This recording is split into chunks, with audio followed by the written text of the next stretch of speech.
तो हेलो दोस्तों, welcome to my YouTube channel global English academy. दोस्तों, मैं सोनू सर आपके सामने दोबारा हाजिर हूँ एक नए और ज़बरदस्त कंटेंट के साथ। दोस्तों, ये हमारी सीरीज़ जो है वो most important top 250 one word substitution की है। इसके अंदर हम कौन कौन से एग्ज़ाम कवर करते हैं, इसके अंदर हम आर्मी क्लर्क, एयरफोर्स और नेवी में आए हुए या इस तरह के जिस तरह का पैटर्न एग्ज़ाम में पूछा जाता है, सेम उसी पैटर्न पे आए हुए वोकैबलरी पे हम चर्चा करते हैं।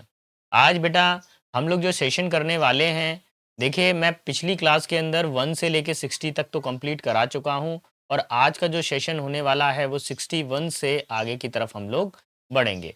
तो एक बार देख लेता हूँ मैं यहाँ पे सारी चीज़ों को, सारी चीज़ें ठीक-ठाक है कि नहीं है यहाँ। देखिए यहाँ लास्ट में ये 41 ये करवा चुका हूँ। जिन लोगों ने अभी तक हमारी सीरीज़ नहीं देखी है, प्लीज़ जाके उसको एक बार चेक कर लीजिएगा और बिलीव कीजिए, जो एग्ज़ाम का कंटेंट है, जिस तरह की चीज़ें आपके एग्ज़ाम में आती हैं, सेम वही कंटेंट हम आपको प्रोवाइड कर रहे हैं।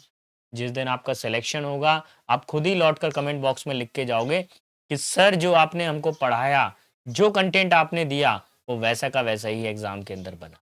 तो चलिए शुरू करते हैं, बिना समय गँवाए अपने वीडियो को। ये रहा question number 61।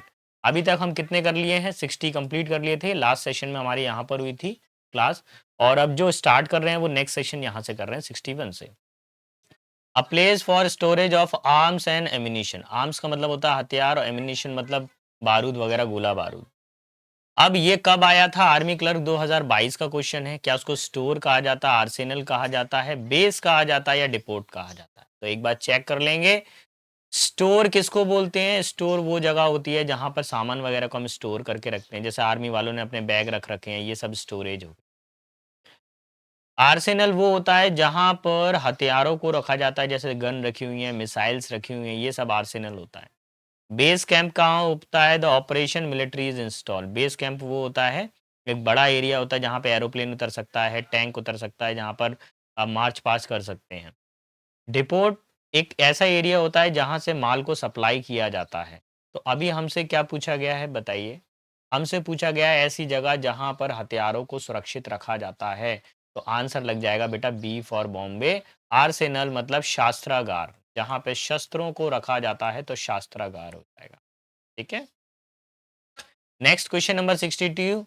A place where coins are made. ऐसी जगह जहां पर सिक्कों को बनाया जाता है। मैं आपको एक चीज कहूंगा, इस क्वेश्चन को स्टार प्लस कर लो, ना जाने कितनी बार डिफेंस एग्जाम में ये रिपीट हुआ है। एयरफोर्स 2019 में बैच में भी आया ये। क्या फैक्ट्री कहेंगे, मिंट कहेंगे, बैंक कहेंगे, स्टोर कहेंगे? अब समझ लेते हैं क्या क्या। फैक्ट्री तो वो प्लेस होती है जहां पर क्या होता है, एक बड़ी क्वांटिटी के अंदर हम लोग मटेरियल को बनाते हैं, that is called factory.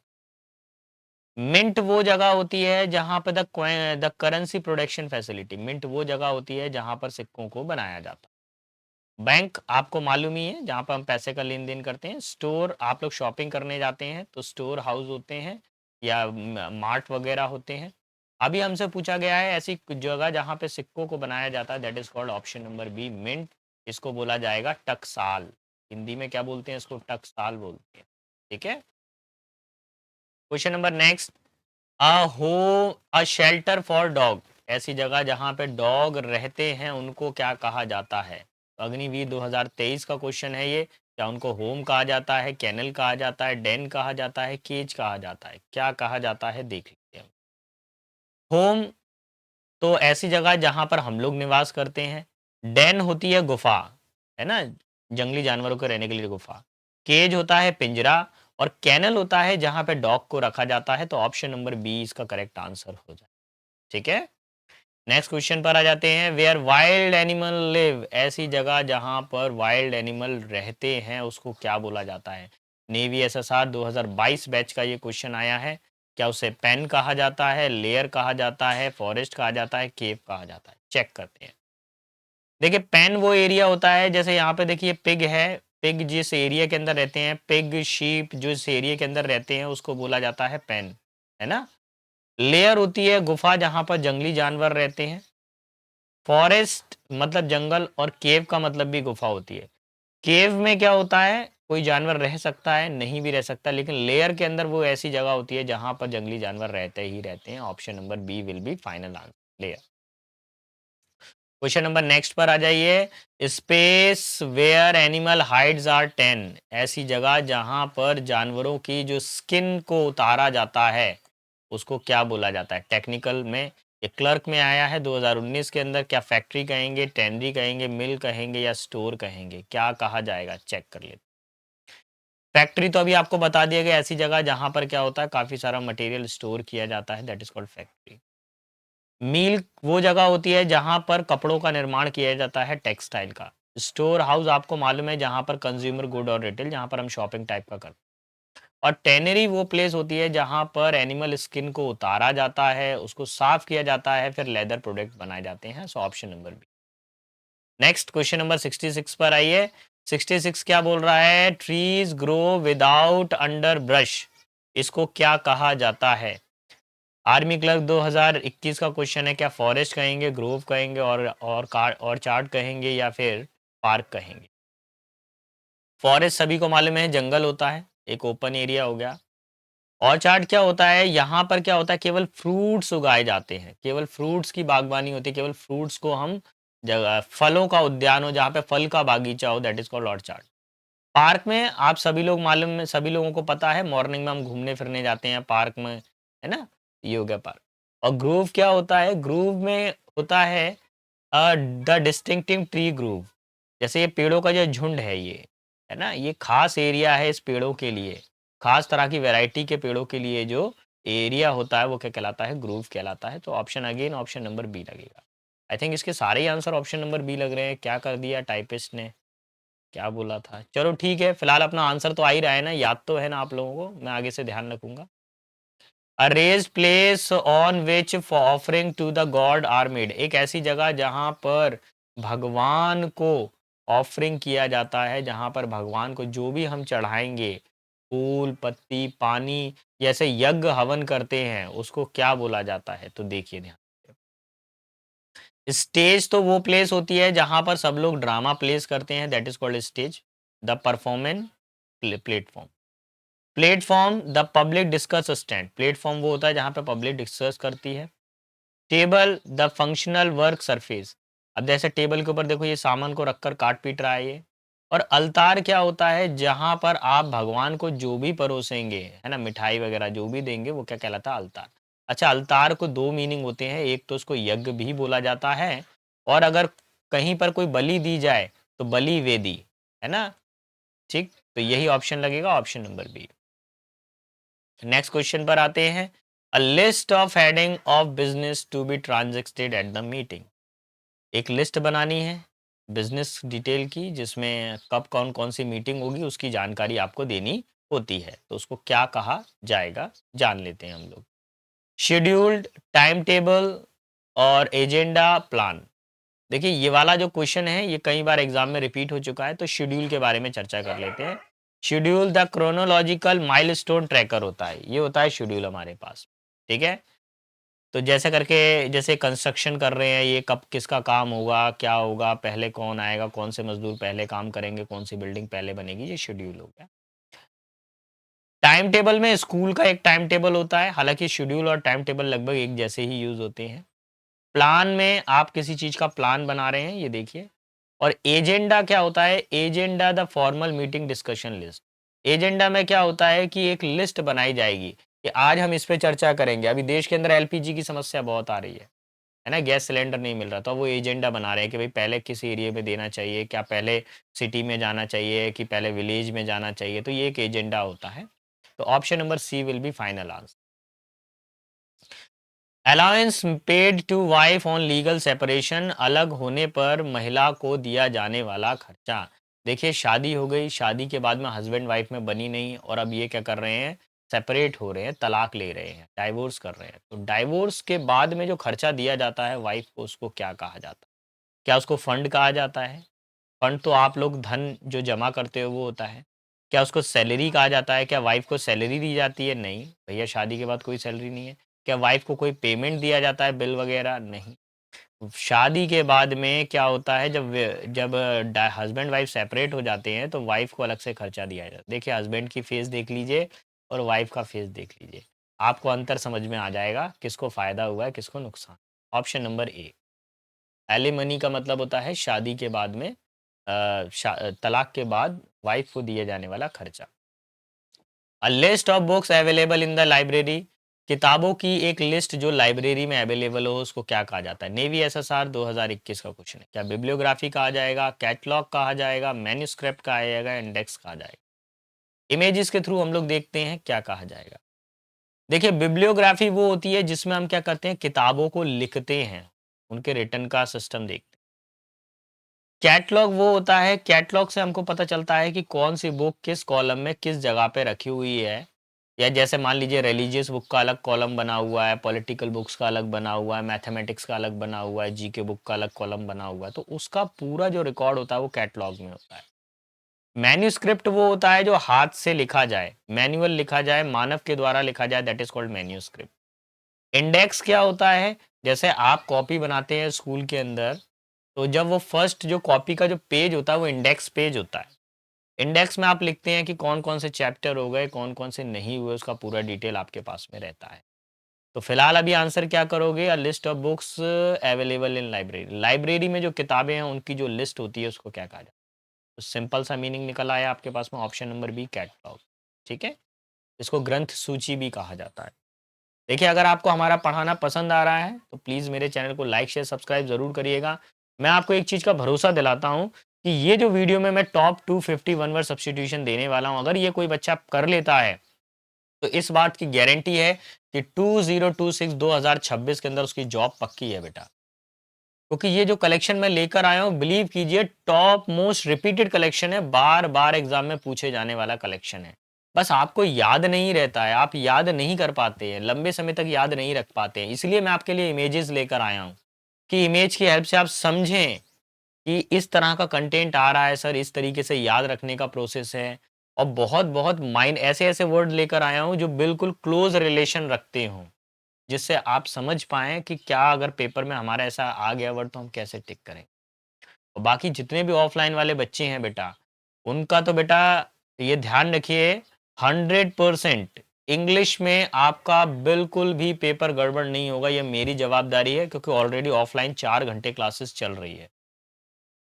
Per day मैं आपको पेपर सेट लगवा ही रहा हूँ, पर डे 5-5 पेपर सेट मैं आपको लगवा रहा हूँ। एक पेपर सेट में 20 क्वेश्चन है।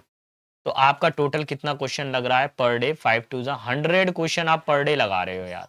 और ये प्रोसेस पिछले 30 डेज से चल रहा है। तो 30 मल्टीप्लाई बाय 100 करो, आपने कितने क्वेश्चन लगा दिए? 3000 क्वेश्चन जब आप लगा लोगे, तो बेटा इंडियन एयरफोर्स का पेपर बिल्कुल बाहर नहीं जाएगा। अगर आपकी किस्मत में कुछ गड़बड़ होगी, किस्मत कनेक्शन कुछ होगा तो मैं कुछ नहीं कर सकता। लेकिन जो पढ़ा रहा हूँ, वो एग्ज़ाम में शत प्रतिशत आएगा, 100% आएगा। ठीक है? आप खुद ही कमेंट बॉक्स में लिख के जाओगे, नहीं सर जो आपने पढ़ाया वो हमारा में आया। ठीक है? प्लीज़ आप पढ़ें बेटा, आपके पेरेंट्स बहुत इंतज़ार कर रहे हैं आपके सिलेक्शन का। देखिए फॉरेनर, अबॉरिजिनल, सिटिज़न और रेसिडेंट ये 4 चीज़ें हैं। इनके बारे में समझ लेते हैं। क्या बोला गया है? The original inhabitant of a country, किसी देश में लंबे समय से निवास करने वाले वहाँ के असली निवासी क्या कहलाएँगे? फॉरेनर तो मालूम है विदेशी है, विदेश से आया पासपोर्ट लेकर। सिटिज़न्स क्या होता है? जैसे शहरों में रहने वाले जो लोग होते हैं that is called citizens. Resident क्या होता है? ये भी निवासी होते हैं। पहले रेज़िडेंट होता है छोटा एरिया, फिर होता है सिटिज़न्स बड़ा एरिया। अच्छा एबॉरिजिनल होते हैं, एबॉरिजिनल्स होते हैं आदिवासी। देखो, भारत में क्या अचानक से सिटीज़नशिप आ गई? नहीं, पहले क्या थे हम लोग एबॉरिजिनल थे। तो आदिवासी आदिकाल से रहने वाले लोग एबॉरिजिनल। तो यही रियल किसी भी एरिया के यही रियल हकदार होते हैं, यही असली मालिक होते हैं। इन्होंने ही उसके बाद में डेवलप हुए होते हैं। Option number B will be final answer. A government ruled by a few. अब देखिए हमेशा गवर्नमेंट रूल्ड, रूल वर्ड कभी भी आ जाए, सरकार वर्ड कभी भी आ जाए आपके पास में तो ध्यान रखिएगा, एक वर्ड आता है की, CHY आता है, या वर्ड आता है हमारे पास में गवर्नमेंट के लिए क्रेसी। 2 वर्ड आते हैं हमारे पास। ये दोनों के दोनों क्या होते हैं? सफिक्स होते हैं। देखिए किसी वर्ड के लास्ट में की आ जाए, की लगा हुआ है, की लगा हुआ है, और या क्रेसी आ जाए तो ये 100% गवर्नमेंट को बता रहा है। ये चारों तरह के वर्ड गवर्नमेंट को बताते हैं। अब कौन सा वर्ड क्या है देखो। Monarchy, monarchy rule by one, लेकिन ये किसका शासन होता है? राजा या रानी का शासन होता है। इसमें कौन होते हैं? किंग या क्वीन शामिल होते हैं। ओलिगार्की, ओलिगार्की में क्या होता है, कुछ ही लोगों के द्वारा चलाया गया शासन। थोड़े से लोग हैं, उन लोगों ने एक ग्रुप बना लिया और कुछ पैसे वाले लोग हैं तो उन्होंने कब्जा कर कर लिया। एनार्की क्या होती है? एनार्की वो स्टेट होती है जहाँ पर कोई कानून नहीं चल रहा है, सरकार गिर गई है। और ब्यूरोक्रेसी जहाँ पर क्या होते हैं, बड़े-बड़े अधिकारी कार्य करते हैं। तो अभी जो हमारा आंसर होने वाला है, कुछ लोगों के द्वारा चलाया गया शासन, option B for Bombay, oligarchy. कुछ लोगों के द्वारा चलाया गया शासन क्या कहलाता है? अरे! चला गया सोनू, एक मिनट दीजिए। बी फॉर बॉम्बे ओलिगार्की, यानी इसको बोला जाता है अल्पजन शासन। क्या बोला जाता है? अल्पजन शासन। देखिए कुछ बच्चे हमारे हिंदी मीडियम से भी जुड़े हुए हैं। ऐसा नहीं है कि मैं अगर इंग्लिश का टीचर हूँ तो थ्रू आउट इंग्लिश में ही लेक्चर को कंटिन्यू करूँ मैं। वो ठीक है, लेवल के हिसाब से देखना पड़ता है। हमारे मैं जिस एरिया में हूँ, एमपी स्टेट के अंदर, तो इस एरिया में तो भैया हमको तो बाइलिंगुअल ही काम करना पड़ता है। इसलिए मैं दोनों चीज़ों को आपको बता रहा हूँ, हिंदी वाले भी कवर कर लें और इंग्लिश वाले भी कवर कर लें। और अगर इतनी अच्छी इंग्लिश आती ना हमको, तो हम इंग्लिश पढ़ ही क्यों रहे होते यार? हैं? फिर क्यों पढ़ते, इतनी अच्छी इंग्लिश आती तो हमको। चलो, a system ruled by women, महिलाओं के द्वारा चलाया गया शासन, एयरफोर्स 2021 में क्वेश्चन आया। चारों ऑप्शन को चेक करेंगे। क्या उसको पेटीकोट गवर्नमेंट कहा जाता है? क्या मेट्रार्की कहा जाता है? क्या गायनार्की कहा जाता है? एरिस्टोक्रेसी कहा जाता है? तो देखिए लगभग इसके अंदर महिलाओं के द्वारा चलाया गया शासन सभी एक जैसे दिखाई दे रहे हैं। अब मैं आपको कुछ चीजें बता दूं। एरिस्टोक्रेसी होती है जहां पर बड़े शिष्ट जन लोगों के द्वारा शासन चलाया जाता है। ठीक है, तो इसको तो अभी साइड कर दीजिए। मैट्रियार्की वो होती है मात्र सत्तात्मक, जहां पे माता का शासन चलेगा। मम्मी के लोग सुनेंगे, मम्मी का ही नाम लिया जाएगा, मम्मी के हिसाब से ही चीजें चलेंगी, तो मैट्रियार्की हो गया ये। तो इसमें क्या होती है, माता होती है, मदर होती है। अब गायनार्की में क्या होता है, गायनार्की में होता है महिला शासन। इसमें भी महिला का शासन है, लेकिन मैट्रियार्की क्या होता है, छोटा एरिया होता है, इसमें माता जी की चलेगी। गायनार्की में माता नहीं है, हो सकता है कोई भी दूसरी महिला हो सकती है। इसमें अब मेरी मम्मी शासन नहीं कर रही है, हो सकता है कोई दूसरी महिला शासन कर रही हो, जैसे इंदिरा गांधी जी का शासन आया, जैसे द्रौपदी मुर्मू जी हैं इस समय। तो अगर इनका जो शासन है वो क्या कहला रहा है, गायनार्की। अच्छा, पेटीकोट गवर्नमेंट क्या होता है? पेटीकोट गवर्नमेंट और गायनार्की लगभग सेम सेम होता है, लेकिन थोड़ा-सा डिफरेंस समझे। पेटीकोट गवर्नमेंट घर के अंदर हो सकती है। पेटीकोट गवर्नमेंट क्या हो सकता है? घर के अंदर हो सकती है। लेकिन जो गायनार्की है, वो बड़े लेवल पर होता है, यानी देश के लेवल पर होता है। तो मेरे हिसाब से अभी जो आंसर क्या लगना चाहिए? ऑप्शन नंबर सी लगना चाहिए। अब सुनिए, अगर एग्ज़ाम में ये दोनों ऑप्शन आ गए तो आपने पहला क्या लगा दिया? गायनार्की लगा दिया। लेकिन अगर गायनार्की अवेलेबल नहीं हो तो आपका आंसर क्या हो सकता है? पेटीकोट गवर्नमेंट हो सकता है, क्योंकि दोनों का मीनिंग स्त्री शासन होता है। ठीक है? आगे बढ़ूंगा मैं क्वेश्चन नंबर 74 की तरफ पर। The symbol of royalty, royalty मतलब राज शासन का चिन्ह। तो क्या बोलेंगे? क्या क्राउन होगा, रेगालिया होगा, ज्वेल्स होगा, रॉब्स होगा? चेक कर लेते हैं। क्राउन का मतलब तो ताज होता है, मुकुट होता है, तो ये तो नहीं होगा। ज्वेल्स मतलब ये ज्वेलरी हो गई, जवाहरात हो गए। रोब्स का मतलब होता है शाही कपड़े, और रेगालिया होता है शाही चिन्ह। तो यही इसका आंसर है, ऑप्शन नंबर बी, रेगालिया शाही चिन्ह। नेक्स्ट क्वेश्चन पर आते हैं। The political system based on government by God, एक ऐसा सिस्टम जो भगवान के ऊपर बेस्ड है, भगवान के द्वारा चलाया गया शासन। थियार्की, डेमोक्रेसी, मोनार्की, एनार्की? चेक करते हैं। पहले तो देखिए, एनार्की जो शब्द आप जानते हैं उन पे पहले चर्चा कर ली जाए, जिनको से आप मुखातिर हैं उन वर्डों को हम लोग देख लेते हैं। तो देखिए यहाँ पे एनार्की मतलब जहाँ पे देखिए शासन की कमी है या आपस में लड़ रहे हैं, राज शासन की कमी है। मोनार्की में देखिए इमेज से पता चल रहा है राजा या रानी का शासन हो रहा है। डेमोक्रेसी में आपको पता चल रहा है जैसे इंडिया के अंदर डेमोक्रेसी, आप वोट करेंगे तब शासन होगा। और थियार्की में देखिए भगवान की इमेज दिखाई दे रही है यहाँ पे, तो यही इसका आंसर है, ऑप्शन नंबर ए, भगवान के द्वारा चलाया गया शासन, ऑप्शन नंबर ए, देव शासन। An office with a high salary but no work, एक ऐसा ऑफिस जिसमें सैलरी तो बहुत ज्यादा मिलेगी लेकिन काम कुछ नहीं करना पड़ेगा। एयरफोर्स 2024 में आया था ये, ब्यूरोक्रेसी, सिनेक्योर, हॉनरेरी, ऑटोक्रेसी? चेक करता हूं एक बार मैं। ब्यूरोक्रेसी के अंदर होता है दफ्तरशाही, देखो दफ्तर के अंदर है ये, ऑफिस के अंदर है और ऑफिस के अंदर बहुत सारा काम कर रहा है ये, तो ये तो हो नहीं सकता। और देख लीजिए, अभी मैंने बताया ऑटोक्रेसी, ऑटोक्रेसी का मतलब होता है तानाशाह, एक व्यक्ति के द्वारा चलाया गया शासन। अब इन दोनों को देख लेते हैं, ऑनरेरी और सिनेक्योर में। सिनेक्योर में क्या होता है कि आपको सैलरी मिलेगी, आपको काम नहीं करना पड़ेगा। और ऑनररी में क्या होता है कि आपको सैलरी नहीं मिलेगी, केवल सम्मान मिलेगा। तो ऑनररी होता है सम्मान और सिनेक्योर होती है सरकारी नौकरी कि आपको काम नहीं करना पड़ता, आपको पेमेंट बराबर आता है। Option number B for Bombay. ठीक है, नेक्स्ट क्वेश्चन पर आता हूँ 77 पे। One a person who betrays an organization or country, ऐसा व्यक्ति जो किसी संस्थान को धोखा देता है या देश को धोखा देता है। ट्रेटर, रेनेगेट, रेबेल, एमिन, क्या बोला जाएगा, चेक करते हैं। तो जो शासन को धोखा देगा, देखिए पहला तो है ट्रेटर। ट्रेटर भी विद्रोही होता है। ये क्या करता है, छोटे एरिया के अंदर लोगों से लूटपाट करता है, विद्रोह करता है। रेबेल होता है जो लड़ाई दंगे हो रहे होते हैं, एक दूसरे से बदला लेने वाला रेबेल होता है। एनिमी शत्रु होता है।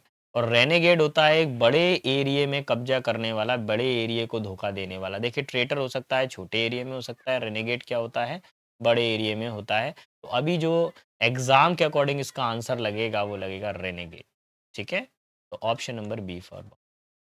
हालांकि जब रेनेगेड ना हो तब आप ट्रेटर लगा सकते हैं।